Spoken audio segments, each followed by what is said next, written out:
Iyi ni radio BBC gahuza miryango. Ivugira i Londres kuri metero 19, 25, 31 na 41 ku mirongo ya FM mu karere k'ibiyaga binini no kuri internet kuri bbcgahuza.com.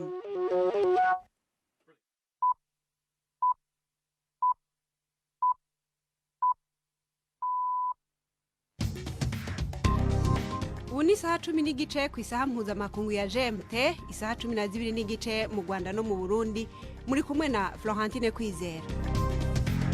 Ndabaramukije kandi ndabahaye ikaze mwese abakunzi ba BBC gahuza miryango. Izi ni zimwe mu ngingo zigize ikiganiro cacu co kuri uyu wa kane itariki 29 z'ukwezi kw'icenda muri 2022.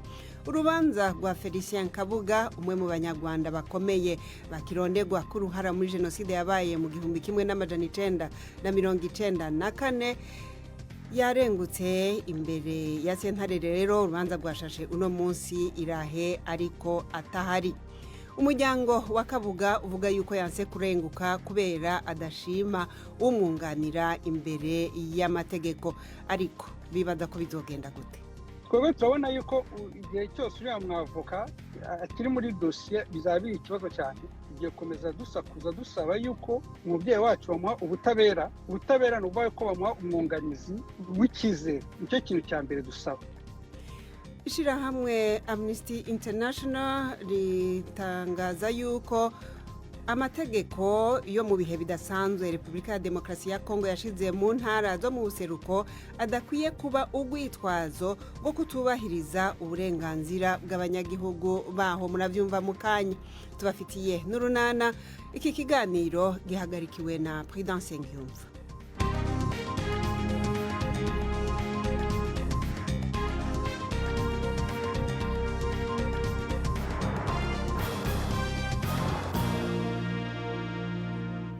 Nongeye kubaha ikaze. Duhere muri Leta Zunze Ubumwe za Amerika, aho buramatari w'intara ya Florida muri ico gihugu amenyesha yuko umuji wa Fort Myers watewe n'imvura ivanze n'igihuhusi bataziriye Ian, avuga yuko kiboneka nka rimwe mu myaka igera ku 500. Ron DeSantis yavuze yuko ivyasambutse mu gace ko mu burengero bwo hagati bitari bwashike ku rugero rumaze kuboneka, kandi ngo hari byinshi batarashobora guharura kuko hari aho badashobora gushika. Ibikorwa byo kurondera no gutabara biracakomeza kugira ngo abari mu kaga bashobore gushikirwa. Abahasize ubuzima nabo nyene ntibarashobora kumenyekana kubera n'ubu imvura icitezwe kugwa mu manuko bwa Carolina. Eka n'agace ko ku nkengera z'amazi karamaze kugabishwa yuko hari igihuhusi gishobora kuhagera. Ubutegetsi bwa Kremlin buremeza yuko hazoba ibirori ejo, aho bukera bizoba ari ivyo mu majambo yabo kwinjiza ibice vya Ukraine mu bigize Uburusiya. Ivyo bikurikiye amatora ya gihutihuti yakozwe mu turere twa Luhansk, Donetsk, Kherson na Zaporizhia dusanzwe twarifatiwe n'Uburusiya. Aya matora ntiyemewe na Ukraine hamwe n'ibihugu bishigikiye Ukraine ndetse n'abandi bayabonye nk'ugwitwazo rwo gushaka kwagurira ivyo bice vya Ukraine ku gihugu c'Uburusiya. Bashimika kuvuga yuko batazokwemera ayo mahinduka, babona yuko ari kurenga ku mategeko mpuzamakungu mu buryo bweruye. Umuvugizi wa Perezida Vladimir Putin yavuze yuko Perezida yiteguye gushikiriza ijambo rikomeye muri ivyo birori vyejo. Naho Perezida wa Ukraine Volodymyr Zelensky nawe yatumye ko umubonano wihuta ejo nyene w'abagize inama y'umutekano niyo kwivuna abansi. Umwe mu bakomeye bari bakirondegwa ku ruhara boba baragize muri jenoside yabaye mu Rwanda mu 1994 yari mu rubanza irahe uno munsi. Felicien Kabuga akaba yarizwe jenoside n'ibindi vyaha byo gusinzikaza ubuzima bwa kiremwa muntu bafatiye ku ruhara mu bwicanyi bwahitanye abantu bagera ku 800 barimwo abatutsi n'abandi bahutu batari bashigikiye ubwo bwicanyi. Ababuranira Kabuga bahakanye icaha aregwa. Yafashe n'ingingo yo kutarenguka imbere ya sentare, aho mugenzi wacu Ana Holigan yarari arungikiye inkuru mushikizwa na Victoria Uwonkunda. Felicien Kabuga araregwa ko ari mu bateguye jenoside no gushinga radio RTLM mu bivugwa ko yakoreshejwe nk'intwari ikomeye mu gushyira jenoside mu bikorwa. Iyo radio yakoreshejwe mu gushishikariza abahutu gufata intwaro no kwica abatutsi. Araregwa kandi ko yakoresheje ububasha yari afite bwo kuba yari umwe mu bakire bakomeye mu Rwanda atanga imihoro yakoreshejwe mu kwica abantu barenga 500 mu gihe cy'iminsi 100. Umucamanza ukuriye umurwi w'abacamanza w'urwo rubanza yabwiye urukiko ko Kabuga ameze neza ariko ko yahisemo kutitaba urukiko kuri uyu munsi wa mbere w'urubanza.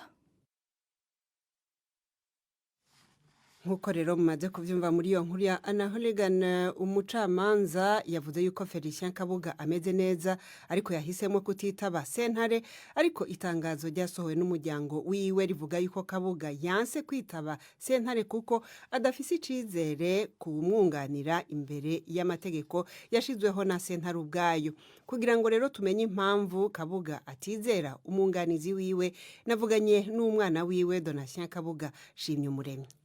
Ntabwo ajya asura umubyeyi wacu amaze imyaka irenze 2 afunzwe.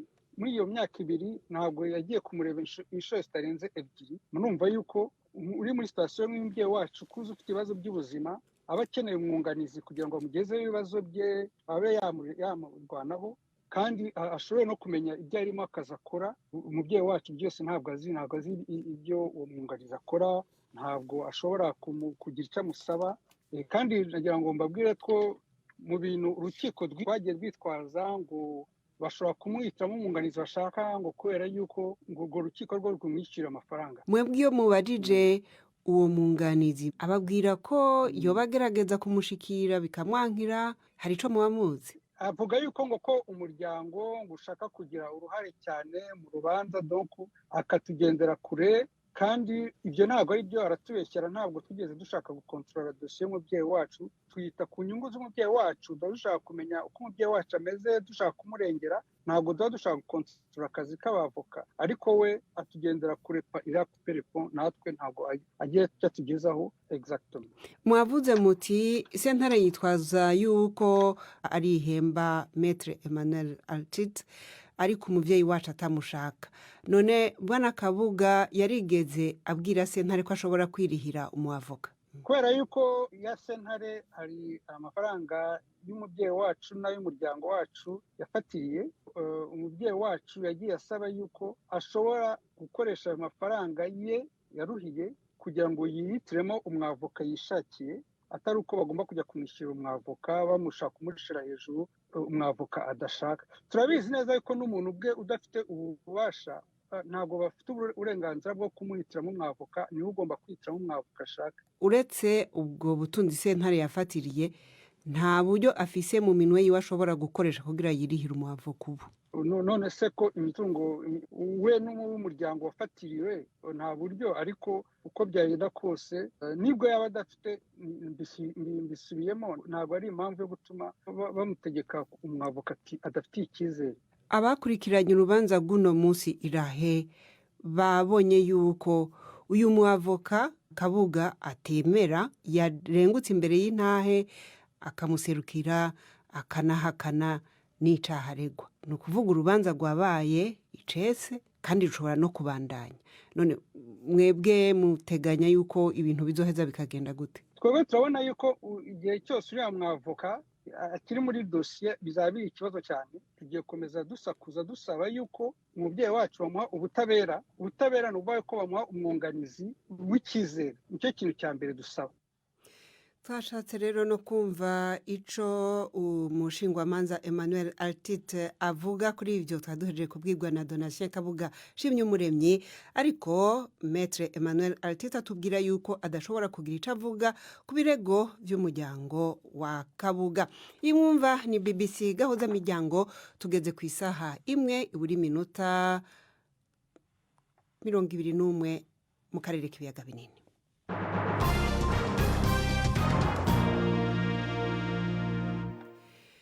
umwe mu banditsi bo muri Zimbabwe yahamwe n'icaha co kugumura abandi kubera kwitwaza ivyapa binagura ihagarikwa ry'abatavuga rumwe na leta bikanahamagarira leta guhindura ingendo ya politike.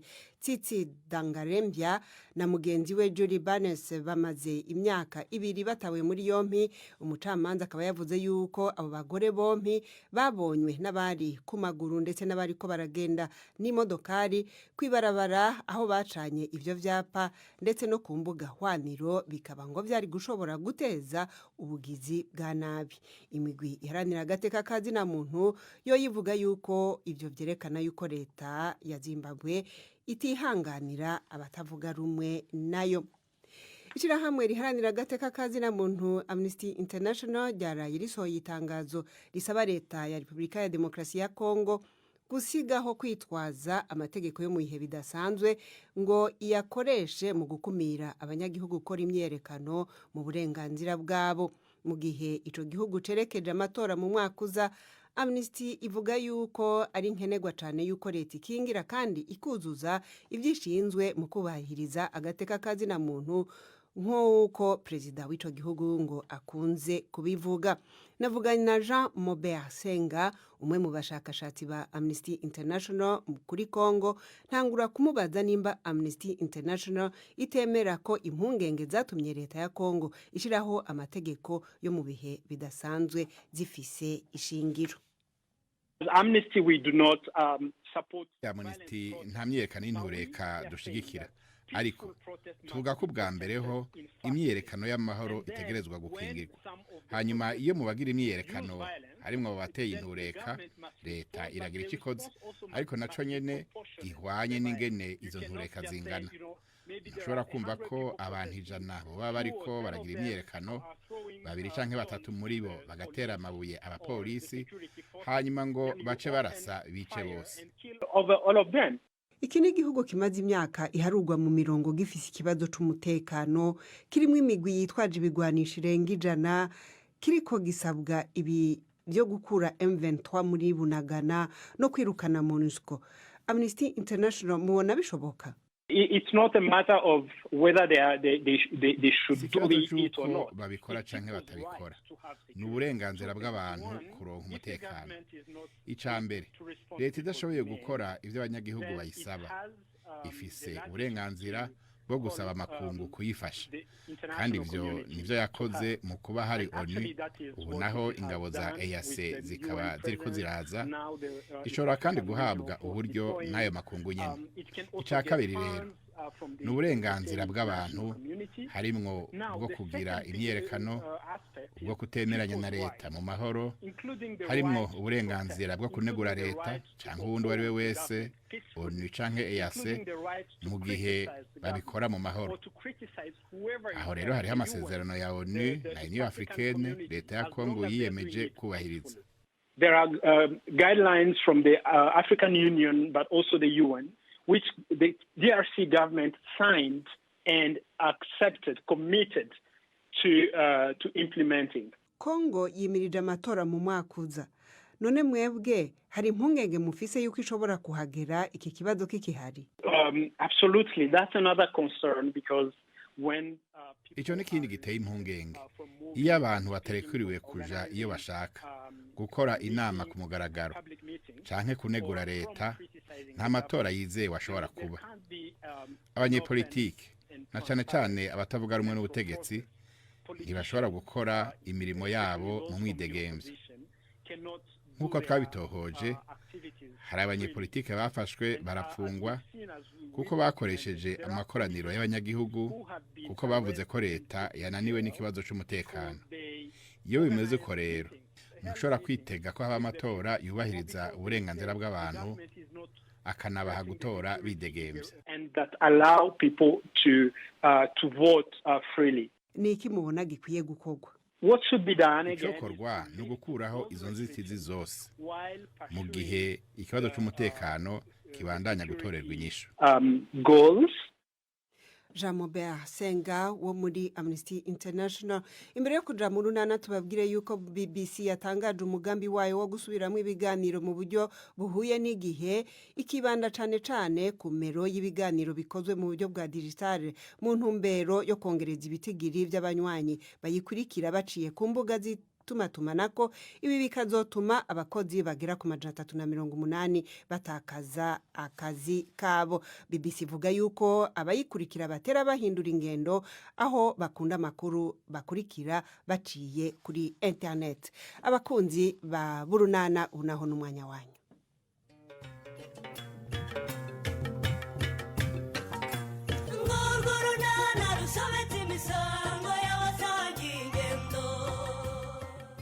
Mugena akomeje gukora ibishoboka byose ngo Cedric asubire ku ishuri. Cedric azabyemera se? Hagati aho Mutesi mu myiteguro yo gusubira iwabo. N'urunana.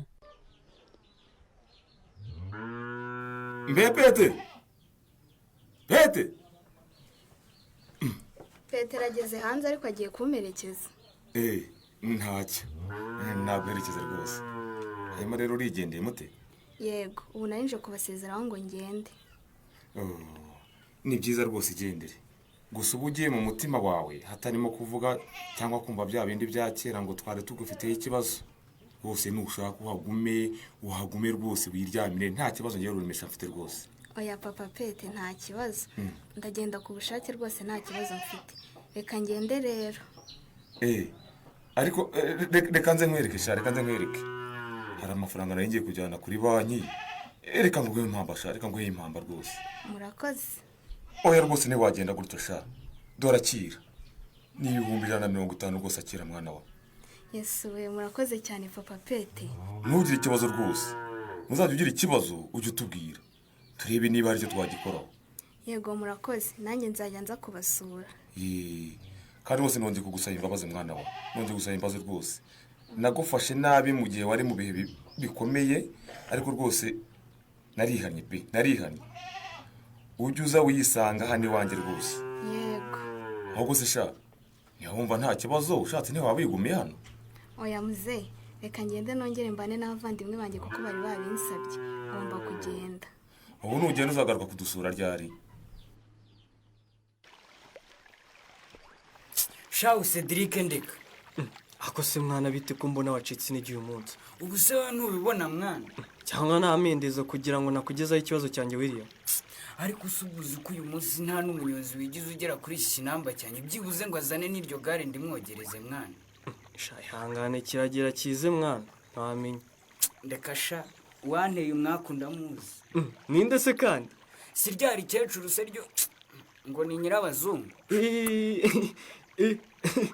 Njya numva bavuga ngo uriya mukecuru atera umwaka koko nawe se. Wahora n'iki se mwana ko yawunsi? Gute se sha mwana? Dore herutse kunyura hano ku kinamba cyanjye. Aransuhuza sha. Nanjye kuba ko nari ndangariye mukoza moto y'umukiriya mba ndamwikirije ntamenye wari. Mindukiye nsanga ni wa munyamwaka uyobeshe. Nuko abamagiye gutyo sha. Sha pole sana kabisa, pole kweli. Ahubwo zisha kugira ngo kuva umukecuru twavugana sinakomeje guhura n'ibibazo muri kinamba cyanjye. Ngaho. Umva imvura isigaye igwe kuzura hano muri iki kinamba cyanjye.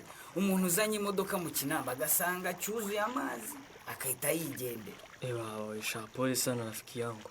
Ubu abakiriya baragabanutse cyane mwana. Dore ikinamba gihora cyuzuye amazi. Ubu uzabigenza gute shaho niba imvura ikomeje kugwa gutyo? Sicyo kibazo mfite se. Sha ihangane pe, ihangane rwose. Gusa nanjye ndagusaba ngo ntege amatwi wumve ikibazo cyanjye sha William. Harya ngo ufite ikihe kibazo? Mfite ikibazo mwana. Ubu narinje kukwitabaza. Utambwira ko ushaka akazi hano ku kinamba cyanjye nanjye ndi gukubwira ko bitarimo kugenda neza. Uyu ntago ari ibyo William. Ahubwo narinje kukwiguriza amafaranga. Ngwiki? Nyine nguriza amafaranga sha. Hari akabazo nshaka gukemura. Ngo mugurize iki Cedric? Amafaranga ni 5 gusa, ntabwo ari amafaranga menshi nawe rafiki yangu. Ntabwo ari amafaranga menshi kabisa. Ayo mafaranga ushaka nayo gukoza iki Cedric? Ubu ntiwakumva ukuntu nkumbuye Jackie pe. Ndashaka amafaranga yo kujya kumusura kwigereza. Urashaka amafaranga yo kugira ute? Kujya gusura Jackie sha. Hakuze ukuntu mukumbuye mwana. Nukuri mama nako mugeni yaramemukiye. Yafungishije Jackie kubura umunezero nari menyereye. cyakora bro urambabaje pe. Oya mwana nguriza shaho nzayashakanya kwishyure vuba. Ariko basi nshobore kujya gusura umuntu wanjye. Ariko se shaho Cedric uretse ko ntayo mfite pe ntayo ugira ngo nyafite nayaguha. Kandi nkubwira ko nzakwishyura shaho William. Erega ntago ari ukuyama n'ukunguriza. Apu unyishyura uyakuye he? Wowe n'icyo ukora cyatuma ubona amafaranga 5,000 ushaka mwana. Shaho nguriza mwana 5 byonyine bro mani nguriza. Ntayo naguha yewe. Kuko usansembeye bro. Ntayo naguha rwose. Wowe nze wabona yo kunyishyura. Mana yanjye we mana yanjye uramakaniye koko William uramakaniye. Ndaguhakaniye rwose ndagukatiye pe. Nuko urakoze gusa nta kindi. Ako tekereza koko. Abana inshuti zanjye bose baranengushye. Banyumye amafaranga kandi igihe nari n'umubosi Jackie yajyagamo amafaranga mwese nkabatsa mwana. Genda ninde se wayaguha? Haryo uvuze ko witwa nde mada? Nitwa Mugeni. Okay, witwa Mugeni? Hose ufite ikihe kibazo hano ku murenge? Ahubwo se cyangwa cyo cyane kigiye ku mamezi 6 ndetse banza arenga. Muteye mwakinkimurira. Urashaka ko ari ubwa mbere umbonye. Hano twakira abantu benshi ni wapfa kumenya no kwibuka abantu. Ufite ikihe kibazo? Nuko se cyangwa cyanjye cy'ubutaka. None se kuki kitari cyakemuka? Ngira ngo nimwe mwambwira impamvu murasiragira hano. Najya ngo muzagaruka ubutaha, nagaruka ngo ntuhari, ubundi ngo wagiye mu nama, ubundi ngo wagiye mu mahugurwa, ubundi uri mu kiruhuko, ubwo kamaherezo azaba yaye. Hanyuma se watanze ibisabwa? Ahubwo icyo nacyo ni ikindi kibazo mfite. Byango murambwiye kuzana narabizanye. Ndategezana biba ko nzagaruka mu cyangombwa cyanjye gikosowe. Ngarutse biba gusiragira iminsi urambwiye ngo hari cyangombwa kibura murenge kugishaka ku kagari. Hanyuma se mada urumva ikosa ari iryacu cyangwa ntiryewe utaraza ibyangombwa byose bisabwa? None se ubwo bari wambwiye kare hose bisabwa. Mwimenyera kugumira kangombwa kamwe gusa yakazana ngo subiroza ni naka. Wakazana ngo subiroza ni naka. Kubera iki se mutatubwira rimwe ngo tubizanire rimwe ahubwo tugadusiragira mudutuma ibyangombwa. Mwagiye se musaba amakuru ahagije igihe mushaka ibyangombwa by'ubutaka bwanyu? Ubwo se twayashakaye niba atemwe muyaduhaye ninde wundi wayaduha? Amakuru tutayakuye hano ku murenge twayakoraye hanze. Ariko se wowe ubona nakwigabanyamo bangaye? Ariko ubwo mubamuzi ko ndumwe kandi nkorera umurenge wose. Ubwo urumva nabona umwanya wo gusobanurira buri muntu ngenda nsobanura ibyo se nabibonera umwanya ngewe. Ariko ngerwa niba ushinzwe guha umuntu service ukwiye kwegera abaturage ukabageza amakuru yahagije ku bijyanye na service y'ubutaka bakeneye. Nakubajije niba ibyo nabibonera umwanya. None se ko inshingano zawe kuki utayibonera umwanya?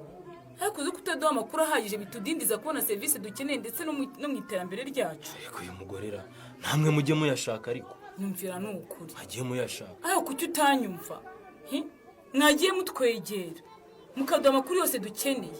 Hirega ibyo bizatunda gusiragira ahubwo turi umwanya wo gukora twiteza imbere. Uranyigisha akazi kanjye ko ngakora. Ubu se gona siragira hano bimara iki uretse kuri umwanya wo gukora indi mirimo yanteza imbere.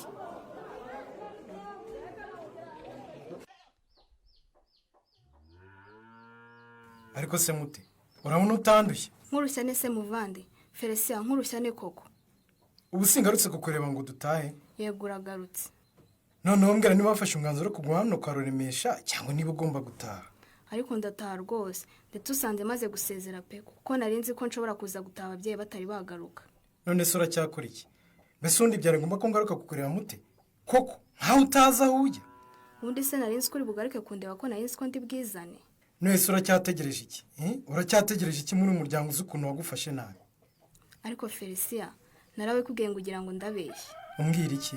Ni ukuri umusaza yarahindutse pe. Yego ye. Ariko nkwereke niba ugira ngo ndakubeshya. Urareba? Aya mafaranga yakuye hewe? Do, aya ni amafaranga 150. Wayakuye se nyine? Nizere ko atari amafaranga y'abandi wibye? Nayo ruremesha yamaye. Ye? Namaze kumusezera leta yamango ni impamvu. Birashoboka se? Maze yananyemereye ko igihe cyacyo cyose nzajya ngira ikibazo nzajya mbavugisha. Ibyo urimo kuvuga ni ukuri we? Kandi yarakumereye nabi wagira ngo ni ya migani ya kera ngo habayeho. Ngaho tugende rero. Ahubwo reka mwisabire Felicien. Ngo teze amatwi. Shamba rukanwaza ibintu byanjye Felicien. Hanyuma se? None nge nkaza ku kagoroba bwije. Kubera iki se? Cyangwa urashaka kwigumira hano? Erega ubwo batangiye no kuguha amafaranga batangiye kubakunda.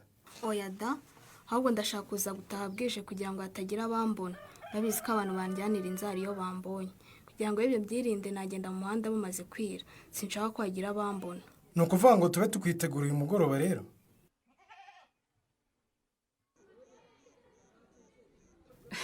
ariko icyo gitekerezo cya bushombe muri izi gahunda turimo gutegurira urubyiruko murakivugaho iki? ntawe utagishyigikira rwose. nanjye ndagishyigikiye. ndumva rero tumaze kumvikana ku bizakenerwa byose. ahubwo nibutse n'ikindi. iki? ko twiyemeje gutumira urubyiruko rwose kandi ko twashyizeho ingamba zizatuma baboneka. buriya murumva tutazakenera indangururamajwi n'ibyuma by'umuzikira. ariko si ko ari byo koko. indangururamajwi ni ngombwa rwose cyane, ndetse tuzanakenera na DJ uzaba bagezaho umuziki mwiza rwose uyunguruye. urubyiruko mujye mumenya ibyo rukunda. icyo kibazo rwose cy'indangururamajwi n'ibyuma by'umuziki ntimukigireho ikibazo. nzabisaba ku kigo nkoreraho kandi bazabimpa ndabizi. icyo kirakemutse. sha uzi ko mise nkumbura umuziki ahubwo akazi ka DJ muri akamatu. igisigaye rero ni ugutangira gutanga amatangazo tugatumira urubyiruko muri ayo masomo yacu rwose. uzi ko hari n'ikindi nibuze cy'ingenzi di. murumva bishoboka bite ko iki gikorwa gikomeye gutya twagikora hatarimo abayobozi nta gitifu w'umurenge cyangwa uw'akagari. erega buriya na titireri wa centre de santé ya Nyarurembo kuko igice kinini mu byo tuganiraho ni urubyiruko kandi hari ibijyanye na gahunda zo kwa muganga mbese nk'iby'ubuzima bw'imyororokere n'ibindi. bose murumva atari ngombwa nawe kwaza.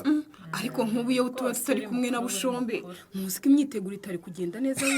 ariko namwe mwikabya. erega nicyo cyiza cyo kugira umujyanama nka bushombe. namwe murimo murakabya rwose. bushoba abo bantu uvuze nabo bagomba kuba bahari. bagomba kuba bahari rwose. byanatuma abaturage barushaho kugira gahunda zacu ikiza. ntiwumva se anye genda umva rero ari wowe ugomba kubatumira.